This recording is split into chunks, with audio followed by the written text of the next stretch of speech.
Hai semua, dalam video ni saya akan terangkan tentang aset.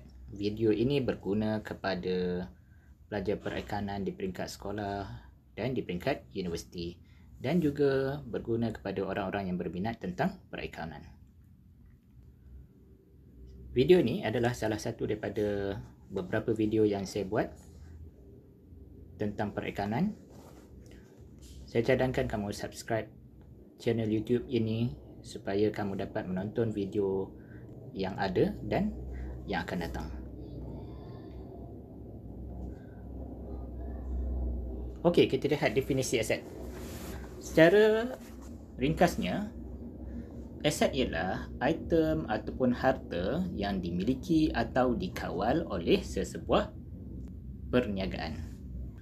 Item atau harta yang dimiliki oleh pemilik perniagaan bukan aset perniagaan. Ini kerana dalam perikanan, perniagaan dan pemilik perniagaan adalah entiti yang berbeza, yang berasingan. Jadi, jika sesuatu harta atau item itu dimiliki oleh pemilik perniagaan, itu ialah harta peribadi individu tersebut. Dia bukan aset perniagaan. Contohnya, katakan kamu ada sebuah kedai yang menyediakan perkhidmatan dobi.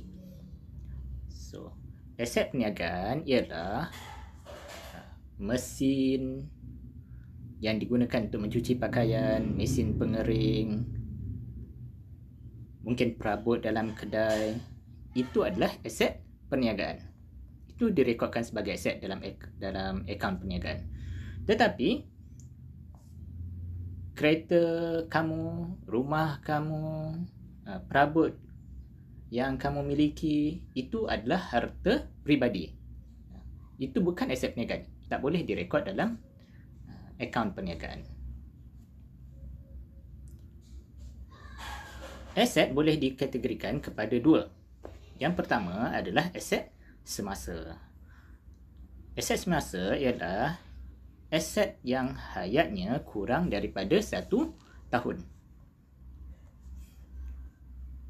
So, contoh aset semasa yang biasa ialah tunai di tangan, tunai di bank, akaun belum terima, inventory dan bekalan. Kita gunakan contoh tadi. Kamu ada sebuah kedai dobi. So, tunai yang dimiliki oleh kedai dobi kamu, sama ada tunai di tangan ataupun tunai di bank, adalah contoh aset semasa perniagaan kamu. Kerana tunai ini adalah satu item yang keluar masuk dengan cepat. Kamu terima tunai hari ini, mungkin hari ini juga membuat bayaran untuk perniagaan kamu. So, tunai bertukar tangan dengan cepat. Hayatnya kurang daripada 1 tahun. Akaun belum terima adalah contoh aset semasa juga. Katakan kedai dobi kamu ada pelanggan yang dapatkan perkhidmatan dobi tetapi akan membayar setiap hujung bulan. So, amount hasil yang belum dibayar oleh pelanggan dan akan dibayar pada masa depan, itu dalam perikanan direkod dalam akaun belum terima. Itu adalah aset semasa. Kerana biasanya akaun belum terima ni pelanggan akan bayar dengan cepat. Mungkin 1 bulan, mungkin 2 minggu dia akan bayar. So, tempohnya adalah kurang daripada 1 tahun. Inventory dan bekalan juga adalah contoh aset semasa. Jika kamu ada kedai dobi, kamu ada bekalan. Contohnya sabun basuh, peluntur, pelembut fabrik. Ini adalah bekalan. Ini adalah item yang digunakan oleh sebuah kedai dobi semasa menyediakan perkhidmatan dobi. Item ini mungkin dibeli pada hari ini, akan digunakan hari esok, kemudian digunakan dengan lagi setiap kali menyediakan perkhidmatan, dan minggu depan akan dibeli lagi. So, dia keluar masuk dengan cepat.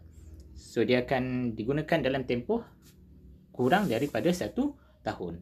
So, inventory dan bekalan adalah contoh aset semasa. Satu lagi kategori aset adalah aset bukan semasa. Hayatnya 1 tahun ataupun lebih. So contoh biasa aset bukan semasa ataupun aset tetap ialah premis, kenderaan, jentera dan peralatan pejabat. So kita balik kepada contoh tadi. Kamu ada sebuah perniagaan dobi.